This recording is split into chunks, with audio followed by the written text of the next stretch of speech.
Well, good evening, everybody. This is Dr. Doug Lisle here, and Nate G is downstairs at the Fasting Escape, scrambling around to try to get technology in order. So I think we're actually going to pull this off. Let's see. Tonight, apparently, we're broadcasting on Facebook Live, so I'll try to look at the camera. I have no idea what the questions are going to be, so we're going to just chit-chat here for a minute. Anybody want to say anything? I think we actually have a live caller or two that's coming, and thank goodness our host has arrived again. Good. All right, I think I survived. All right. Did we hear the intro, or should we play it all over again? No, we did the intro. We did it. All right. How's everybody doing? All right. So in case our listeners here, we are recording live on Facebook Live. So if you'd like to listen to it live or watch it live, you can join the Fans of the Beat Your Genes podcast, or just, I guess I can share it on my page as well. But all right, so welcome to the show, everybody. We've got a couple of callers. So, Dr. Lisle, what do you think? You want to just take the callers? Sure. And go from there. Take the caller and see what happens. All right. If anybody has any questions, you guys can just type them in here to the chat box, and then we can get to those. So we are going to start with Brian from Jacksonville. And we're on Facebook Live, so I'm not sure if you guys will be able to hear the questions. So what I'll do is I'll type the question as Brian writes it so that you guys can hear it. All right, Brian, thanks for calling the show. All right, perfect. Hey, I'm a fan of the show, and I know you guys do a lot with there's the 10 paid dates or 12 paid dates, whatever the case may be. I just thought it'd be fun to see what Dr. Lisle had to say about flipping the script and giving advice to guys that are looking for casual mating relationships, what they should do other than obviously look good and be. Okay, so the question, yeah. Go. Yes, okay, so casual mating strategy advice for males. Obviously, look good, be rich, and frequent places where females will use drugs and alcohol. That's a good strategy. Also, you want to be on the lookout for women that are showing more skin in their clothing. The ones that are showing more skin in their clothing are much more likely to be at a fertile point in their cycle and therefore much higher libido. So, obviously, if they wear a lot of color, this is also they're trying to attract a bunch of attention, and they're signaling a potential casual mating availability. Obviously not necessarily true. All of these things, none of them may be true, but collectively, this is what you're looking for. I'm trying to think what else. Obviously, go to places where people drink, dance, and where there's the nature of the music and the whole vibe is that you can't even have a decent conversation. So it's all you can't display your intelligence. It's all about your animal charm. There, that's what I'd have you do, Brian. What about ear piercings? Multiple ear piercings? Oh, actually, yeah, probably signals indicating your own sort of lower conscientiousness probably wouldn't hurt in a lot of cases. Just displaying of sort of badass characteristics, one way or the other. Also, drive a muscle car. Those stick-on tattoos, is that? Yeah, that's a good idea. Stick-on tattoos, muscle cars, things of that nature. Yeah, casual mating strategy signals. There you go. What do you think about females that have, like, for example, not super hairy, but their arms are a little bit hairy or something that may indicate a higher dose of testosterone for a female, therefore a higher libido? Do you think there's anything to that? Boy, I've never heard that before. I wouldn't be surprised if it's true. However, I think there's going to be correlation coefficients with body hair depending upon where the genes came from in around the world. So there's places where people got more hair than others, and I don't necessarily think it's a reliable testosterone cue. So, but it may be better than nothing. But I think you're probably talking about relatively small variances there. But yeah, it's something I've never heard before. But I'm trying to think. Certainly. Oh, here's another thing. Now we got me rolling because I never think along this direction. My library hasn't been accessed in a long time. Certainly cues of athleticism from females that are in fact, indicating higher testosterone, potentially more competitive, etc. Even more disagreeable, I believe, is probably going to be surprisingly a useful thing to be cueing into. So strangely enough, of course, more highly effeminate females are going to, on average, have lower libido, just statistically. Well, our Jen Hawk actually is saying casual mating strategy. You got to bluff like your life depends on it. There you go. There's soon to be Dr. Jen Hawk. All right. All right. Good. So thank you, Brian, very much for your question. Really appreciate it. Thanks for listening to the show. All right. Our next caller with the last two numbers of your phone is 89. So caller, welcome to the show. What's your name? Where are you calling from? Hi, my name is Kate Petrich, and sorry, I shouldn't say my last name. Yeah. I'm calling from Seattle. Mm-hmm. Can you hear me? Yeah. Yep. And I called earlier a few months ago, and Dr. Lisle helped me with my son, who's developmentally delayed, and he talked about just let go as if you're watching grass grow, and just don't worry about it, because I was worried about him being in high school and not getting what he needs by the time he graduates. Well, so we put him in. He'd been in private school the whole time, except for high school's public, and it's a huge public school, which is really rough. They have, like, the police came today because there was fighting, and there's fighting in the halls nearly daily.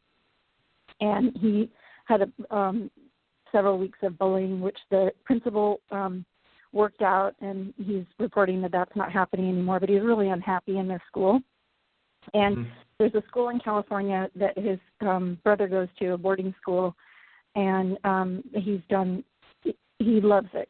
He's blossomed there, and my younger son has wanted to go there for high school, and he spent summer schools there, and he loves it, and they love him, and he really wants to go. And my husband is very oppositional, defiant, and disagreeable. And so his knee-jerk reaction is always no. And his argument is that he would miss him too much. And so I don't know how to approach the argument. And I don't know if there's a particular strategy I could do to convince him besides just not saying anything, because it seems that any kind of reasoning I come up with doesn't work. And I feel like he's being selfish, that it's really the best thing for my son to be able to go there and to be in a place where he loves it, and they love him, and he wants to be. And that it's only 3 more years, but it's really important, formative years for my son. But for my husband, it's like, just it's selfish to possibly change the direction of his life because you don't want to be away from him. So I don't know if there's a way to approach this to hopefully get what I want, what I want for my son, which I really feel is the best thing for him. Yeah. Okay. So what we have is a problem of being in a position of weakness in principle, or we're going to talk about how much weakness you're in, with an unreasonable, disagreeable human. You happen to be married to this person. So that's a difficult situation to be in. Obviously, I would have a couple of things that I would say. First of all, the concept that these are formative years for your son and therefore, quote, important is not true. They're not formative of anything. So that argument sails out the window. The issue is that this is a time of his life that's just as important as any other time of his life, and not more important. Neither more important nor less important than the last 3 years. It's part of your life experience. And your son is, it sounds like, how long has he been at this high school? This is his first year at the high school, so almost a year. It's almost a year, and he really dislikes it, correct? Yeah. Mm-hmm. Yeah. What I would probably do is, and so your husband's, I want to ask what your husband's arguments are in this regard. Is there any other argument other than the fact that your husband would miss his son? Is that the crux of it? No, that's it. That's the argument. Actually, right. He agrees that the other school would be better for him. Yeah, that it would be better in the sense that it's better for him because he would enjoy his life more. And possibly he'd get better attention. They have a learning strategies program, and they might be able to help him take the next step after high school. Hook him up with the right program afterwards. So there's potential, that sort of potential as well. It might actually be useful in addition to just being a whole heck of a lot more enjoyable. This is a private school, is that correct? The one I want him to go to in California, yes. And he's in a public school now. Are finances a significant concern for the family? It would be hard, but we could make it happen. Yeah. Is there any possibility that part of your husband's digging in his feet is actually sort of status protection over the fact that he doesn't want to face the money issue? I don't think so. You don't think so? No. Okay. Mm-mm. So you think? I can come up with the money. Okay. So this is from everything that you can tell, they don't want him to go. What's that? You broke out there, but you broke off there, but you said everything I can tell is just because he would miss him and feels like it would damage, that he wouldn't be able to have a relationship with him. Right. He's also very controlling. He's also very controlling and micromanages my younger son. But to his credit, he does wonderful things. He takes him to play tennis, and he takes him skiing, and he does all these fantastic things with him. But he also micromanages him. Yeah. Okay. I want to ask. So you sort of indicated another issue, which is that he feels like he, quote, may not be able to have a relationship with his son, essentially if he lets go of the rope and doesn't have an intense daily relationship with his son over these next 3 school years. Is that correct? Yeah. Mm-hmm. So he sort of feels like it's going to get lost, this relationship. Okay. That he'll miss out on this. God, he'll miss out. Okay. Yeah. Well, what can I tell you? He's selfish and totally unreasonable is what this is. So if finances are not the issue and the son is wanting to leave badly, he would be with his brother. Is that correct?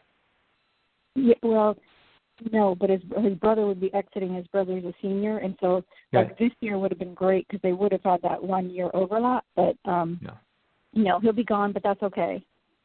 Yeah, where is your older son going to next fall? He's still hearing back from colleges, so it might be California, it might be Washington. Okay. Does your husband miss him? Yes, but they did not. He's a super powerful person, and he demanded to go to this boarding school, and there would have been huge conflict if he hadn't gone, and they would have had Zippo. He ran away from home. He's the type that any good relationship they have now is because he left. Then there is no controlling him, so he could never put him under his thumb and micromanage my older son. Right. Well, you're in a very tough spot, Kate, and I don't like your odds. I would say that probably there's a few tactics that you might use to try to maneuver the situation. I think that probably the best odds that you have would be to flood his circuit and basically tell your husband all the great things that you feel about him, and then tell him that one of those things is, let's just talk. We want to feather this positive feedback in with a thread that gives us a negotiating angle on this particular issue. So, for example, as you say, he does a great deal for his son. And and he is obviously has a lot of concern for his family, i.e. controlling, anxious, et cetera, okay? So the fact that he's a very, very invested, is your husband a hardworking person? Yes. Okay. Very hardworking, very conscientious, very invested, very family-oriented, really a father that really cares deeply about his kids. And, all you can do there is you just A+ all the way. And so how you've admired not only those characteristics, but then we feed him anecdotes. I remember the time when you did this. I remember the time you did that. So this is a, 5 to 5 minute soliloquy about what you admire and love about this guy and what an outstanding person he is in so many ways. Okay? And then we say, but I really wish that you'd really reconsider this. I believe that your son would be so much happier, and I think that when it comes down to it, I think you care about his happiness above all. And that's all you can do. Someone else might come up with something else, but I think that hitting him there, where essentially, and let me sort of explain so that you understand the principle and that other people can use this phone call as a template for their own negotiations that are extremely difficult, and sometimes how we are trying to go to the mat rather than threaten people. We're actually trying to wage a very, very clever war in their motivational system, which is that by reminding them and essentially lighting up all the circuits inside of them about where they can see where they have status with you. Okay? So we signal that they have a great deal of status. And then when we're finished, we signal that if they don't do what we want them to do, they're going to lose it. They're going to lose that status. But we have to have what they're not going to do or what they're resisting doing have a logical relationship between the status that they, in fact, have legitimately earned. And now they're going to legitimately lose. Okay? So that's why it is that the argument is you're a fantastic father, concerned, super conscientious, you really care about us, you really care about our family, you really love your son, blah, blah, blah, outstanding. You've done this, I've seen you do that, I've seen the sacrifice you've made, you're awesome. Okay? However, I really believe that your son would be better off and would enjoy his life more if he was able to go down there. Okay? And we'd miss him. I'd miss him terribly, and I understand that you would too. But I really feel like, at the end of the day, you care about his happiness, and that's the most important thing. And I do, and I think you do too. And it's hard, and we really miss him like crazy, but I really want you to reconsider this. Okay? I think that is as heavy as we can put our thumb on the scale. That's a very significant threat. Okay? And so I think that's how, at first pass, that's how I would engineer that process. Okay? So I would say, I'd pick a time and I'd say, listen, I just want to have a time where we can sit down for just a little while and really talk about something. It won't take more than, 15 minutes, half an hour, but I just want to talk about this whole thing. And so he will be bracing himself for you arguing with him and trying to get the moral high ground right away. And he'll be ready to argue. And instead, you flood his circuit. That's going to be a shock. That's going to be a surprise. And so, therefore, potentially more impactful. Then after we flood his circuit, then we go into what it is that I said. And say, we're not calling for a decision, because in a panic, he's going to revert to his existing decision. So we say, I don't want you to answer now. I just want you to think about it. Okay. And we let that sit. And then when he goes away, his brain is sort of looking at that problem from all angles.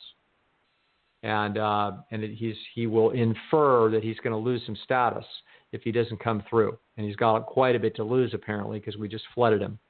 All right? We don't let him wait too long. we come back the next day, like, well, what are you thinking? I just really like to hear what you're feeling and thinking. We try to get to it before that status glow wears all the way out. And now he backtracks and says, no, forget it. So let's, I'd say about a 24-hour hook is about the time when we yank that line and see what we've got. Maybe we win, maybe we lose, but that Kate, I think that's the best I can do for you. Okay. Okay? Okay. That's fantastic. Thank you. And all right, very good. I didn't think I got through. No worries. Okay. But lucky me. I appreciate it all right, so thanks for much. calling. Thank you. Kate, thank you very much for the phone call. We really appreciate it. Thank you. Thank you. All right. Bye-bye. Okay, and so, of course, we are live now here on the Facebook, the fans of the Be Your Genes podcast. What I didn't think of is that if we had callers, how the Facebook group would not be able to hear the callers. So I've been furiously typing in what the caller says. So, and of course, there was some back and forth between Kate and Dr. Lisle. So as Reeves pointed out, you can open up Blog Talk Radio in another window. So if we have more callers, you can hear that. But we will continue with some of the questions that we have. Mm-hmm. And of course, if our listeners have any questions, you can type them into the chat screen and we'll give those priority. So Dr. Lisle, our first question here. Dr. Lisle, similar to politics, I find looking up the news several times a day to be a huge waste of time and rarely providing useful information. Yet people make such a big deal out of, quote, being informed. Mm-hmm. Is this some kind of fitness indicator?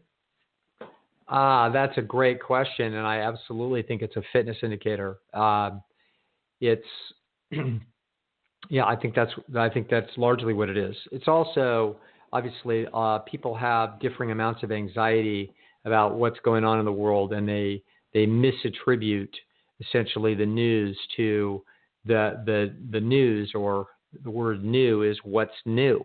Okay, that's what news is, and it's new information is what it is. And so we are incessantly driven to always find out what the new information is.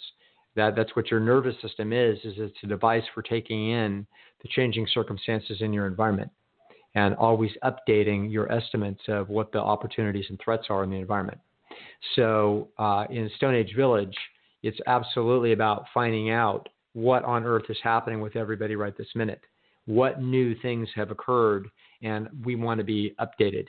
So the chief reason for being interested in what's going on in the world is because we're attempting to update our nervous system to the opportunities and threats that exist. So the news is very much designed to tickle those circuits and make us believe that there are things that are happening in Washington or Sacramento or wherever else it is that have meaningful consequences for our lives, which essentially they don't. For all intents and purposes, they have almost nothing to do with your life. So however, it can feel like it because there's a big badass dominance hierarchy. There's tremendous amount of money clashing and special interests and all kinds of corruption and big decision making with taxpayer resources.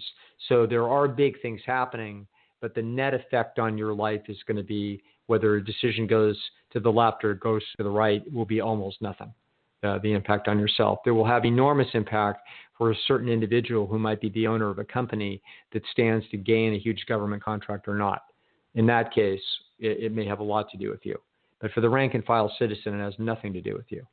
And however, the news is essentially is piggybacking. It's a need that exists inside the human nervous system to update their data about what the local conditions are in their environment. And so that there's an incessant desire to keep on top of what that is. Some of us have sort of figured out that it's totally worthless enterprise and it's not worth any time or energy at all. But a lot of us haven't. And so as a result of that, possibly more conscientious individuals may signal their conscientiousness. They may feel the need greater to sort of reduce the possible lack of information about what's going on in the environment, which would cause them more anxiety. It would be interesting to see who on earth is watching the news. My guess is it's people that are above average in intelligence because they can listen and imagine. They understand enough about government processes, et cetera, to sort of feel like they are having a feel for what is transpiring, and also probably more conscientious. So probably relatively bright, relatively conscientious people are spending some more anxiety time, sort of trying to keep track of what's going on in broad culture. You're wasting your time, but you don't know it. Well, speaking of the news, we have a commenter, Chef AJ says, can Dr. Lisle comment? So actually recently in the news, we found out that there was this big scam with some of the celebrities who were essentially doing a paid scam so that their kids could get into good colleges. So this listener, Chef AJ, is asking, can Dr. Lisle comment on these celebrities who are getting arrested for buying their kids? That's I only just heard about this today. So I don't know much of what's going on, but apparently some businessman, wealthy businessman, paid a coach. I think it was at Princeton or the University of Pennsylvania. It was an Ivy League school. Paid this guy $300,000 in cash to offer his son a scholarship. Now that scholarship wasn't worth $300,000. This was a basketball scholarship. So this was all about having your kid look like his genes are better than they are. Okay, so this is what this is. So whatever else the celebrities are, I'm going to comment on this. This is all about trying to go into fancy schools because the fancy schools are, in fact, a fitness indicator. So it's the fitness indicator, primarily your mind. It's really your big five in IQ, with IQ being first, and then the conscientiousness and enough emotional stability second. The looks are the looks, and everybody can tell just by looking at you in life, but they can't tell about how intelligent you are and how conscientious you are, which are very, major trading cards in a great deal of decision making in your life. And so as a result, of course, people want to get their kids into Harvard and Yale and Stanford and Princeton and so forth. And there's a hierarchy there. You know what I mean? You should have paid $500,000 to the Harvard coach. Harvard coach would have been just a little bit smarter than the Princeton coach, and then wouldn't have got caught. Well, with all the bluffing that they're doing, it makes me wonder: are these people just trying to signal casual mating? What are you thinking? Well, they're spending so much time trying to bluff that their genetic value is higher than the others. Yeah. Whereas if they were really in for a pair bond, wouldn't they be less deceptive about what they're looking for? Am I misunderstanding? Yeah. So this is them buying their kids, though, right? Right. Okay. Oh, got it. So this is definitely they want their kids to be in advantageous circumstances for mate bargaining, whether it be casual mating or a pair bond. Mm-hmm. It doesn't make any difference. It's basically they want their kids to have a fancy little stripe on their forehead that indicates they've got better genes than the guy that doesn't have the fancy stripe on his forehead. Mm-hmm. Yeah, that's what's going on. Very interesting. Obviously this has been going on for as long as there have been, institutions with cachet. Mm-hmm. People have been buying their way in, sleeping their way in, doing, whatever it is that they could to get in. So this is nothing new under the sun. It just gets a little ludicrous when a guy gives a duffel bag with $300,000 so that your kid, who obviously is pretty skilled, or he wouldn't even be in the ball game. In other words, the kid's quite a good athlete. He's just not quite an NCAA Division I Ivy League level athlete. And so the kid's obviously bright. And so why not let this kid wind up wherever he would wind up and then have an honest signal of his own achievement? No. Some shithead parent has to basically try to put their thumb on the scale and to bluff that their kid has got 3% fancier genes than he's got. It's no surprise at all, but we can laugh at it. That's fair. All right, very good. Let's see. We have any other questions? Oh, yeah. And so this was actually, Allie brings up a good point, which is I read that they didn't just pay the students for sports. They actually they cheated on their SATs. They paid even though they didn't have good SAT scores. Yeah. Of course, there's no end to it. I.e., you're trying to make your genes look better than they really are, and that's Hey, welcome to human life. This has been going on in evolution forever. Animals are constantly evolving signals trying to bluff the opposite sex and to think that they're fancier than they are. So this is just sort of a ubiquitous feature of life. So once they close these loopholes, we're going to find some other loopholes, basically. No end to it. Yeah. You got it. So, yeah. That's like stopping corruption in Washington. No matter who's president. Good luck. Yeah. Good luck to you. Yeah. All right. Very good. I want to welcome the new listeners here. All right. So our next question. Dr. Lisle, this is an interesting question because I know you love to talk about this and we love to hear about it. Yeah. But can we get the Doug download on the internal audience? Is the tone of the internal audience influenced by our own personalities as well as the personalities and feedback from others? For example, would critical, conscientious, and disagreeable parents and spouses lead to a similar voice from the internal audience? And as a result, can we train the internal audience to speak nicer to us while still being honest and helpful? This is a good question. I don't think it's quite such a passive system. In other words, I think your internal audience is that's a term that was invented by a good friend of mine. I'll say her name, Melissa Scott Smith, that I happen to know is listening. So Melissa actually invented that term, and as soon as she said it, it occurred to me that was a more precise term than the term that had essentially evolved out of cognitive therapy, which is the internal critic. And that's because the term critic would be fine if we use the term critic in its most broad objective definition, which is like an art critic could be both giving praise and giving criticism equally and sort of in an unbiased fashion. That's in principle. But the word critic carries with it a negative undertone, which is the notion that it's going to be critical and it's not going to be focusing equally on praise as it does on criticism. And the internal audience does. In other words, on average, inside the average human nervous system, the internal audience is not there to be critical and negative towards the individual at all.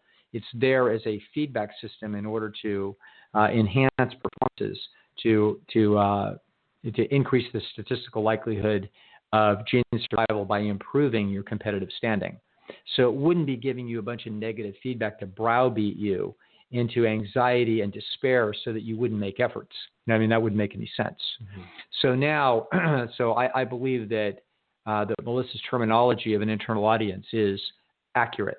And as soon as that was told to me and explained to me in that way, I embraced it. I completely believe in this. Now, the other issue is that it's the same neural tissue. It's still you. It's your genes. So the fact that you have an experience of other people essentially talking to you or giving you feedback about your, quote, self that is generated from within, it's still you. Still the same genes that built you. So it's no surprise to me that the internal audience of the individual is going to have personality characteristics that are not dissimilar to the person themselves. And so I can imagine that a person who is extremely anxious and fastidious and critical of mistakes in others, for example, could also be somewhat critical of themselves. I see that as a more likely possibility than that they would be very easy on themselves. I can see that a person who would be very easy on other people would probably be relatively easy on themselves as well. Okay, so the real answer to your question is nobody knows. Okay, there have, to the best of my knowledge, there are not anything like any kind of empirical, interesting investigations of this notion that an internal audience has a personality to it. The notion up to now is that it's a pesky hindrance to human well-being. That's the fundamental notion. And the notion is that we can't get rid of it, but we can talk back to it and we can argue with it and we can try to beat it into submission. Okay? That's the current psychotherapeutic notion of what's to be done with, quote, the internal voice. I have a very different vision, which is that the internal audience is a feedback device of great importance in evolution, and that when it's giving you negative feedback, there's probably a very good reason for that. And if it's giving you positive feedback, it's because you earned it. And so, however, the personality of that could it at any one time, actually, I believe that for example, you could be internal audience could seem like it's an internal process, could seem like it's an internal audience feedback, when in fact it may not be an internal audience feedback. It's the imagination of the specific individual on the outside. So, for example, let's suppose you have a hypercritical father. Okay, the internal audience won't mimic the hypercritical father, but you can have an imagination of the hypercritical father giving you feedback, and that's not the same thing as an internal audience. So that's a specific individual, for example, that could be ego trapping you. Okay, and you're not actually doing it to yourself. It's not arising out of an internal audience. It's arising out of an imagined dynamic or real dynamic between you and a real individual. Anyway, this is sort of wandering off a field, but it's an interesting question, and it's one that I think that there's probably many angles to, most of which haven't even begun to even be close to empirically investigated. But my personal work with this, essentially directing people to the nature of the self-esteem mechanism and the characteristics of the internal audience, is that when people do an excellent job and they at whatever it is that they need to be doing that's important to them in order to become more competitive, when they do that, if they are sufficiently diligent, the internal audience turns up a smile. It activates a circuit inside your head that we call pride, okay? And when they then don't do so well, the internal audience will activate a circuit that will say disgust or self-loathing in varying degrees. And so these, it isn't tied to being perfect or imperfect generally. It's about whether or not you're doing a good job or a poor job with respect to the specific fundamental problems and actions that you need in order to become more competitive in the domains that you know that you are not getting as good a feedback as you probably should. Okay? You self-calibrate in those areas, and you know that you, by all accounts, you should be getting better feedback than you are. You are not doing so. And your internal audience then watches your efforts carefully. And if your efforts are praiseworthy, it will praise you. And if they are not praiseworthy, they will criticize you. The nature of how effusive or how brutal that praise and criticism are probably does have to do largely the innate personality characteristics of the person that's involved. Okay. So then does that mean that someone who's not very conscientious, pretty agreeable, not maybe average intelligence, maybe not super high intelligence, would probably experience less psychological stress surrounding internal audience? I would expect so. In other words, they're just not going to be that upset about it. Mm-hmm. And I think, they're not upset about mediocre performance. They expect mediocre performance, and they don't have that much anxiety because they don't have enough conscientiousness to drive a more highly competitive performance. And probably we're going to find that on average that works pretty well. In other words, not everybody needs to be trying to get at the top of the dominance hierarchy. So which animal is the happiest? The Wolverine that tries to rule the whole thing, or a Wolverine that carves out a space and says, hey, this is good enough? And the truth is that on average, the average person is of average conscientiousness. Okay? That's what it is. It has the average amount of ambition and therefore is reasonably satisfied with an average performance. Fair enough. Nothing in the world wrong with that. As you start to go up the scale and get higher and higher conscientiousness, you are getting a more anxious nervous system that is worried about leaving chips on the table in the competitive problem. It's worried about doing everything it can to reduce vulnerabilities, and when it doesn't do it, it feels a frustration inside the system that is actually inconsistent with what the norms are for the species. It essentially overkill. Okay.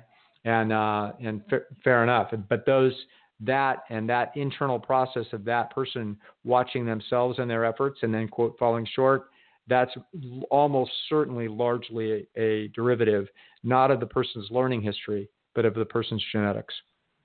And this is all regardless of results. What you're after is actually the process and the hard work that comes in it with it, regardless of results.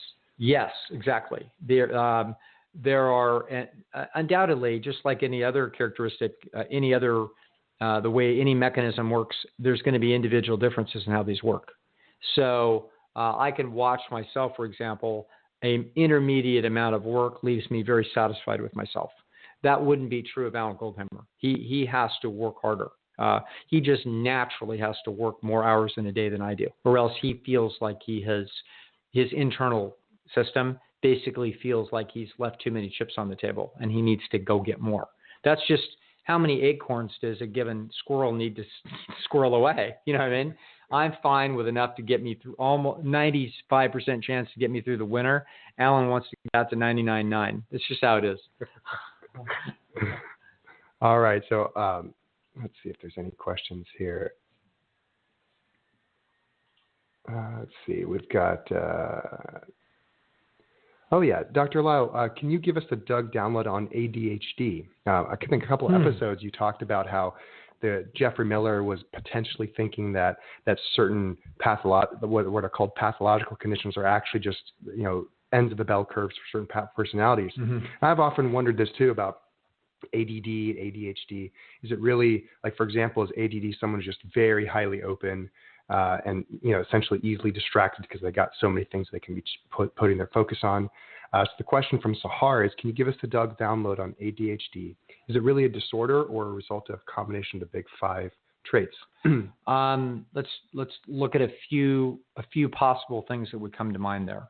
First of all, the big 5 is a rather sloppy taxonomy of a whole bunch of individual characteristics that some of them will hang together in factor analysis. It's not like a recipe that you have 67 percentile in conscientiousness and you have 33 percentile in agreeableness. It's going to be that there's going to be subdivisions in neural circuits that they will tend to hang together, but it's not in such broad strokes. It's much more. Let me say this. For example, let's suppose the concept of athleticism. So we could say, okay, that person's very athletic, and we could understand that description of that individual makes sense. But they may be very fast, or they may be very strong, or they may have great endurance. But those are very different things. But the concept of athleticism holds. Whatever of those things they are, they could be very high in one and very low in the others, and we would still call them very athletic. In other words, somebody who's extremely strong but has no endurance and no speed is still a very athletic person as a result of the characteristic that they have. Now, so ADHD, there's a couple of different ways to look at diagnoses, like bipolar, schizophrenia, etc. Even potentially we could talk about depression in this way. So the question would be, is there, for example, is bipolar disorder high instability, high openness? No, it's not. It's its own thing. It's actually a specific looking pathology. There's something wrong, okay? This is like somebody's kidney. It isn't on a general function of the kidney. Somebody could have a kidney of pretty high function, and it could be functioning at the 50th percentile, but it's badly diseased. It's got cancer. Okay, so there's a pathological problem, even though the score sheet looks okay. All right. So in ADHD, a question would be, are we looking at just a normal variant of human nature, or are we looking at something pathological? I think the question is probably open at this point. My thinking, I have my own thoughts on this. I look at it as a normal variant, and let me explain why I think so. First of all, it's overwhelmingly diagnosed in males, 10-1 or 9-1. 90% of all children that are diagnosed with ADHD are males. Okay. Now, could it be that males just have a pathology happening 10 times as often? I don't think so. That's not typical of what we see in human nature. We don't see that in schizophrenia. We don't see that in bipolar disorder. We don't see that in, these pathologies don't run 10 to 1s. Okay. They do in breast cancer. Right. And, that's about what you got to look for in medicine. See a sex difference driving a thing that large, an effect size that large. So right away, I'm suspicious that this is something else. Now, when I look at ADHD, I look at rapidly shifting attention. And rapidly shifting attention makes a hell of a lot more sense if you're a young man, a 13-year-old young man, and you are 200 yards from your mother and you're not yet with the men that are hunting, you better have a rapidly shifting attention. Whereas if you're a young lady and you are, within 30 feet of your mother, you don't have to have such rapidly shifting attention, because you don't need to be looking out for the predators, because you're around 12 other females and you're all very close together and you're piggybacking on each other's nervous systems. So the greater roving ranges of young men as they would go away and hunt, and men men in general and hunter-gatherers absolutely go vastly further away and by themselves more than females ever do. So this is a difference in our species. So they're going to have different neural architecture. So you should actually have more anxiety in the male about possible little cues in the environment of movement or noises that could indicate that there's some predator that could get you and you may be unprotected. So now we stick a young boy, a young 8 or 9-year-old in a classroom where the girls are fine. They're never ADHD. Why? Well, because the teacher's talking to them. Okay? And they're talking back and we're chattering away. And that's what it is that we do. Okay. This is not a problem. Whereas if you're a young man, you've got rapidly shifting attention. And so are the young boys, are all of them having troubles? No. But statistically likely, all we have to do is think of a bell curve of how fast your attention is shifted as a result of some little variant in the environment. And therefore we would find in the end of that bell curve that it would be vastly more likely to be inhabited by young males than by young females. So the notion is, when it's being diagnosed, why is it being diagnosed? Okay, it's being diagnosed in school. Okay, well, what is school? Well, school is a totally unnatural environment. And so as a result, we're diagnosing something because a small percentage of our young men almost never are young women. It's our young men that are having a problem watching a teacher, write some stuff on a board and focus solely on that as their attention keeps drifting around the classroom for everything that's moving. We say, oh boy, that's bad. You've got ADHD. We're going to drug your brain into oblivion so that you don't do that anymore. Okay. What a mistake. Let's see whether or not that ADHD is actually pathological. Let's put them out in an environment with a bunch of challenges in the environment. Let's just find out whether or not that's actually a pathological condition. My argument is I don't believe it is a pathological condition. I think it's a variant of a perfectly reasonable survival reproductive strategy. And so that's what I think. And so I would never try to change the neurochemistry of a young person so that they could be more successful in school. That's insane. And the fact that the school would like it better that way, to have a drugged out zombie rather than have an ADHD kid, too bad. Okay, the school can just suffer. Okay, the problem is, let's not try to morph our young boys into a situation that is convenient for any institution or people in that institution, or for anybody else for that matter. The truth is, that's just the neural circuits of that individual. And I don't think there's any evidence that that's pathological. It may be very inconvenient in the modern environment, but that doesn't make it a pathology. That's the Doug download on that. Amen. Preach. All right. All right. We got time for a couple more? Maybe one more. All right. So Sarah's asking, what about autism? The ratio is 1 to 4, female to male. Good question. And once again, that is, now that's looking more like something that could be pathology. Okay. And actually, I think, and again, though, it's going to depend on I think that you could have I'm struggling with this. The autism, is a very wide range of unusual behaviors, and so there are artistic behaviors that are clearly signs of severe dysfunction. And in fact, a lot of what is autism is very severe dysfunction. I don't think there's nobody in their right mind that has observed autism at close range or on videotape would have anything to say other than that is those are misfiring dysfunctional neural circuits. So the question would be, as you get into the higher end of quote autistic functioning, so when you start to get Asperger's like folks that are that miss social cues, et cetera, and what do we think of that? Well, I don't see them as lining up on the big five. I see them as actually missing some important cues that are natural. It's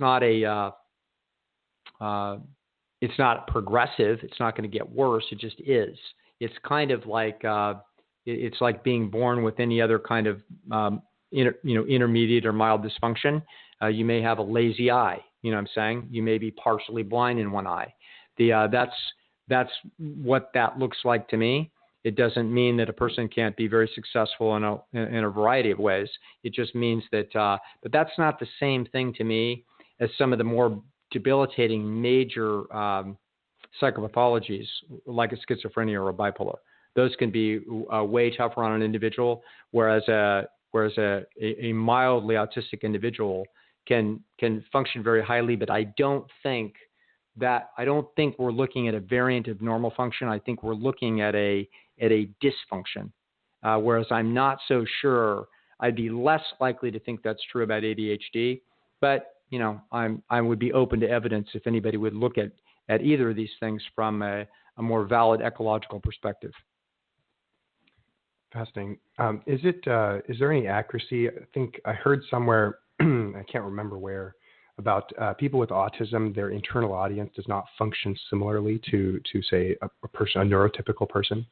Yeah, this is why it is, though, we have to understand that it's a wide range of people. So absolutely, there are autistic folks that do not seem to have what we would call a theory of mind. Like they're not reading what it is that you're experiencing in the same way that a normal brain does. And these are extremely important capabilities in humans in order to be able to effectively modulate your behavior in order to be more competitive for survival and reproductive problems. So it absolutely is dysfunctional in a way that I would argue that ADHD isn't. ADHD, you're having trouble in school. So what? Okay, show me whether the ADHD person is actually having real problems, for example, in establishing romantic relationships over people that aren't ADHD. I don't know that that's true. Okay, so I would argue that you could put together some scientific investigation and look at this from what I would call an ecologically valid perspective and really try to figure out whether or not what you simply have there is a problem of sticking a young boy in an ecological situation for which he wasn't designed. Different issue. Okay. Fascinating. All right, we're Dr. Lisle, what do you think? One more question and one more? All right, one more. One more. Okay. All right. Let's see if we have any callers here. Okay, so we're good. All right. We'll go. We got one about a business partner. We got a short one here. Okay. What do you think about this one? Okay. All right, this is a sex-related question, so we'll just go out and good. Okay, Dr. Lisle, when and why do women pretend to enjoy sex and fake orgasms? If they have to pretend, doesn't that mean that the partner does not qualify? No, it doesn't mean that the partner doesn't qualify. It means that they didn't qualify tonight. No, the truth of the matter is there'd be plenty of interesting reasons why women might fake orgasms. They may be in a relationship where they want to be in the relationship, but orgasms are tricky, and they differ. I mean, women differ amazingly from female to female on how easy it is for females to have orgasms, and they also differ from, hour to hour or day to day. And so therefore this can be tricky business, and it clearly is a fitness indicator. In other words, it's clearly a mechanism inside the female potential to signal to her that this is a good partner. I don't think there's any doubt about that. Okay. There's no reasonable doubt. We could scratch our heads and try to figure that out. But there's all kinds of evidence that cues that this is true in the scientific literature already. So, women, for example, orgasm far easier with males that are handsome. They just do. Okay, so it's like, and if we say, well, is that subjective? Well, the sperm motility of the male. The sperm motility of the male is a legitimate positive correlation with whether or not that female orgasms. It's like, okay, well, one thing after the next, we can stack up the evidence. So therefore, and males know this intuitively. In other words, if the female, quote, enjoys herself, if she really likes it, if she's orgasmic, we then make the assumption that we qualify. And so therefore, as a result, if the female is trying to signal to us that we qualify, but is not in fact orgasmic, we can see a perfectly valid reason for her to fake it.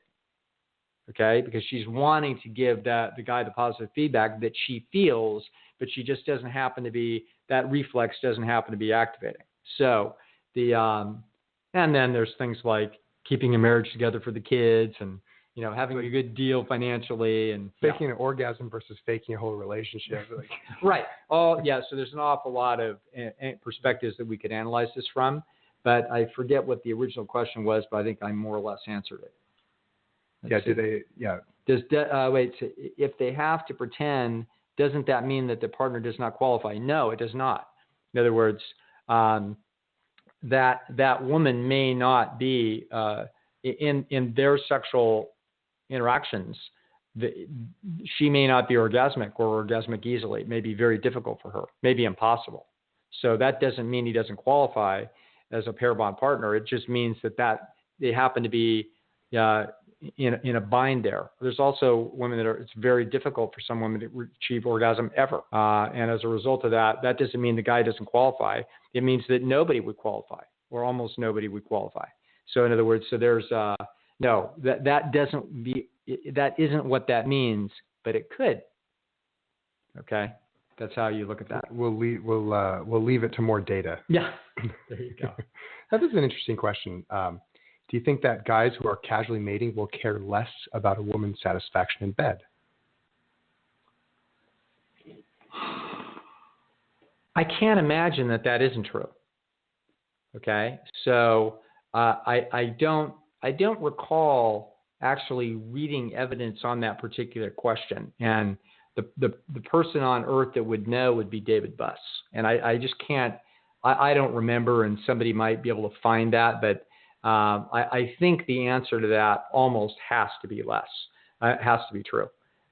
It may not be true, obviously, in any given instance, but is there a correlation that we'd expect that to be true? The answer would be absolutely. I would expect that correlation. Casual mating, by its definition, is short and intermediate term. So therefore, the male is attempting to, he doesn't know it, but he's attempting to impregnate her and get the hell out of town. Okay, that's different. He's not looking for repeat customers. Right, okay, exactly. Got it. So therefore, I would have expected it would have been lower conscientiousness versus casual or pair bond strategy. So that the conscientiousness would be the indicator. Right. I think that's probably also true. And agreeableness is probably also in there. Mm-hmm. Okay, so there's more than one factor. Mm-hmm. But if we just use casual versus pair bond strategy as a predictor, I think we would find that correlation would hold. Okay. All right. Well, I think, and Ali makes a good point, is that taking antidepressants also creates sexual performance issues and difficulty to achieve orgasm. Yeah. So on that note, we will finish. Yes. We've reached the climax to the show.